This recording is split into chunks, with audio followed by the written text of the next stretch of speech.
a House Judiciary Committee hearing earlier today with Attorney General Merrick Garland was derailed on Thursday after Representative Jim Jordan demanded to play a video, a specific video, and was not allowed to. So now this video would happen to be about parents who are complaining about things like critical race theory being taught in class and mask mandates and all this different stuff. So now Jim Jordan, he's going to try to get them to play that video, and it's going to have a little bit of an argument with Jerry Nadler. Take a look. Mr. Chairman, I'd like to speak regarding... No, that's out of order. This is not debatable. Well, what's out of order is there is no rule that requires a 48-hour notice. That's what's out of order. There is such a rule. There is not in our rules. Mr. Chairman, what are you afraid of? There is such a rule. You objected last year. You were told there was such a rule. Mr. Chairman, what are our colleagues on the other side of the aisle afraid of? Are they afraid of videos of parents? The gentleman was recognized for his opening statement. Is he finished with his opening statement? I'm not finished with my opening. I seek recognition for a parliamentary inquiry. Proceed with his opening statement. It's not a rule. It's what you said. I think the term you used is it's protocol. The gentlewoman objected. The conduct of the committee. Rules do. That's not a rule. We had a video. We understood you had a video. I seek recognition for a parliamentary inquiry. Gentlewoman objected because you failed to follow the rule. Her objection is sustained. All right, so now Jordan, of course, continued to argue a little bit after that, and basically lasted until Nadler recited protocol, and Jordan responded by saying, obviously, well, you're going to censor us. You're going to censor us, which is sort of the conduct of the left today, it seems. Jordan then yielded the rest of his time, and the hearing moved on from there, though afterwards, conveniently almost, the House Judiciary GOP posted the video that he wanted to play for Congress on Twitter. It was like, what are you afraid? What are the Democrats afraid of? Why wouldn't you show this video? So now I watched some of the video. It was a highly edited mishmash of people saying insane things to school board members. Like, for example, oh my God, they're pushing pornography on the children in these books. And there's Marxism. There's Marxism. They're teaching our kids Marxism in porn. Shit. I wish I had been went to those schools. That'd have been awesome. I didn't get that in my school. Where's my Marxism? I didn't get any of that. That'd have been great. So now here's the thing, of course. I've looked into a lot of these school board meetings. Again, I've showed you videos of these. Of some of these unhinged parents, and it turns out a lot of them happen to be bankrolled by billionaires, weirdly enough, right? And that's not to say that there aren't, parents that are just legitimately kooky and whatever and want to push back or don't understand, masks and anything like that. But this appears to be more AstroTurf than anything and not grassroots. And so now I want to show you a letter template that was drafted by a Coke affiliate group. So it might be a little bit hard to see.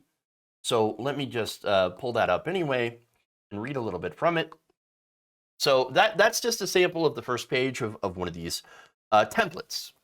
And it basically starts out with, Dear blank, name is excited to join name of school this year. And then, of course, gets into some talking points in the second half of the page against masks and mask mandates in schools.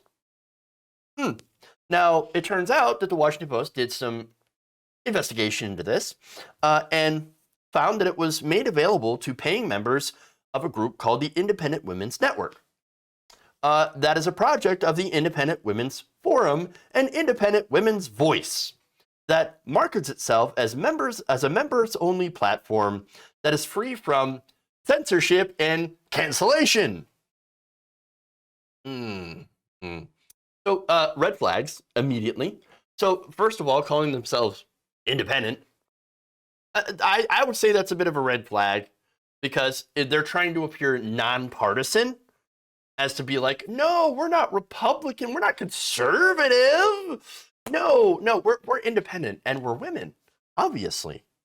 And then, of course, saying that we're free from Censorship and cancellation, obviously, that's two major things that the right talks about almost constantly.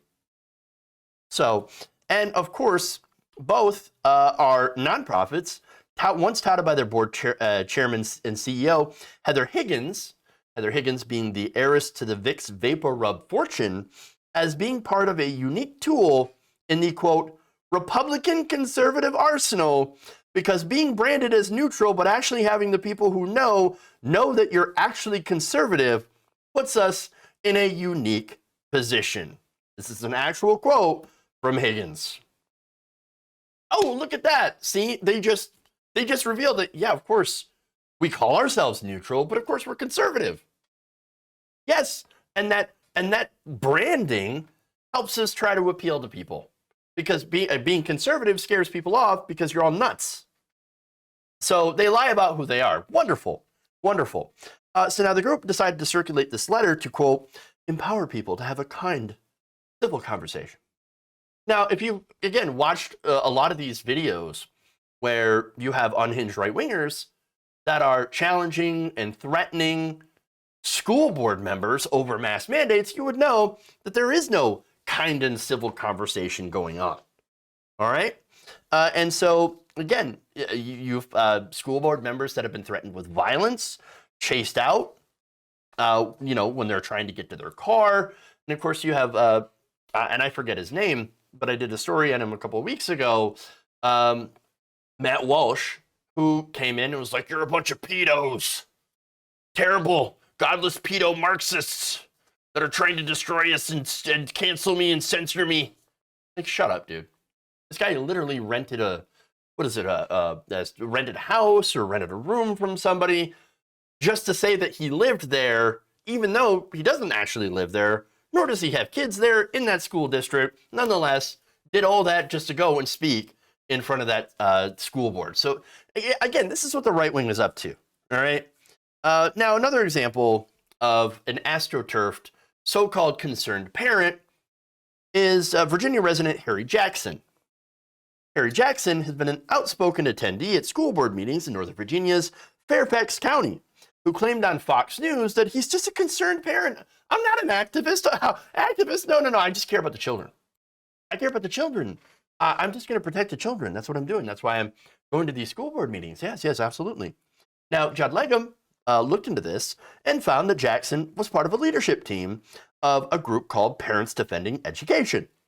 Parents Defending Education, again, with these Orwellian names, is a dark money group that was created earlier this year. In a recent tweet, the group said that it intends to build a grassroots army to begin the reclaiming of our K-12 schools. They're going to reclaim it. PDE says it's nonpartisan. However, Legum notes that the group has ties to the Koch brothers' political operation. The president of PDE is Nicole Niley, who also serves as the president of Speech First, another self-proclaimed grassroots organization that targets college campuses. Niley has refused to disclose Speech First donors, but its board includes a former head of a Koch-backed trust and two conservative attorneys from Koch-funded programs.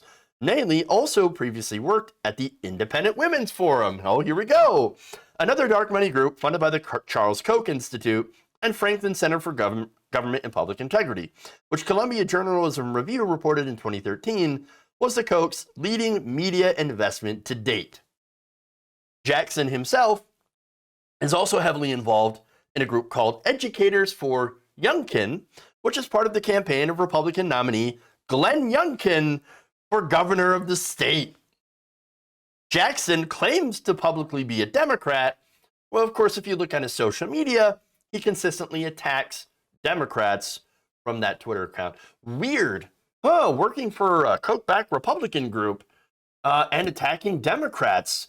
And then claiming that you're just a concerned parent and not an activist when clearly you're working for all these dark money groups. I don't know what's going on. Gee, I can't tell. Is this an AstroTurf group? I have no idea. Now, we know what's going on. Pretty shady. So understand that I bring all this context up and all this information up because this is part of one singular effort to bring the culture wars to the school boards. They have been pushing, and by they, I mean Koch brothers and these conservative groups and activists have been pushing the culture wars into the school boards because it is a concerted effort to take over the school boards, to chase off people who don't agree with them, and to install school board leaders who do agree with them and who would get rid of things like mass mandates. And then, of course, things like so-called critical race theory, which isn't even taught in K through 12 education. And of course, understand that they also brand anything that they don't like as critical race theory. And so anything that, of course, educates people about some of the things that our country has done wrong, which we certainly have a history of doing some good things. We have a history of doing a lot of bad things as well. And they don't want that nuance to be taught at all. They want all the bad stuff to be scrubbed away so that they can say, we're the best on earth. We've never done anything wrong in our entire existence. And libs are just lying to you. And that's what it is. And so that's what they're trying to do. So now Jim Jordan, getting back to him, I think it's important to note that he knew the rules.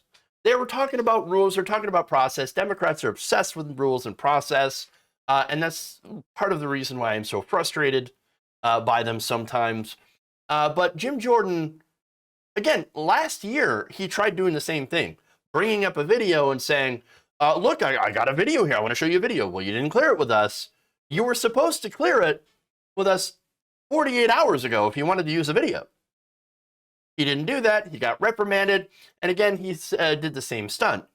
So, but it's not about showing the video to members of Congress, this very heavily edited video. No, what they want to do is that they do this on purpose, and then they get shut down by, of course, process that, by the way, both parties agreed to these rules beforehand. He breaks the rules, and then when he gets shut down, he goes and cries about it, makes a gigantic stink. They post the video online under all the news headlines, of course, Jim Jordan getting shut down, and they rile up the conservative base. That's what this is about. And it ends up actually getting more attention and riling up Republicans. All you have to do, and understand that this is a cottage industry on the right. Cancel culture. Oh, we're being censored. Oh, I'm being shut down. How dare you shut down my speech? What are you afraid of? You're not going to show this video? That's just, and understand, as I said before, I watched the video. It was scary music and parents saying insane things, or alleged parents. I'm sure some were, but like these activists and going on and saying there's Marxism in our schools and they're teaching against porn. No, that's not what's going on at all. Ridiculous. But understand that that's how the Republican Party at this point operates. Okay? And understand that Democrats keep getting pulled into this nonsense, into these stunts. They fall into the trap. Because Democrats are so focused on decorum and comity between the different, between the different honorable gentlemen and gentlewomen. Yes, rule of law, we got to make sure that we follow all the rules perfectly and all of that. And, be generally uptight. Those same rules are easily weaponized against them by the right wing. And this is a good example of that. That's why I hate decorum. I really, really do. Democrats too focused on process, too focused on being polite, but Republicans literally shit on the floor, at least, on January 6th, for example. I mean, and in this case, figuratively. It is the worst. But again, it also proves how people like Jim Jordan are not serious people. Jim Jordan, Marjorie Taylor Greene, all those people, they're not serious people. They're clowns, and their only purpose is to throw a wrench in the works, to gum it up so that nothing gets done. If you enjoyed this video, please give us a like and share with your friends. You can subscribe and help out the channel by becoming a patron. It's patreon.com/Jeff Waldorf, or you can become a channel member as well by hitting the join button below.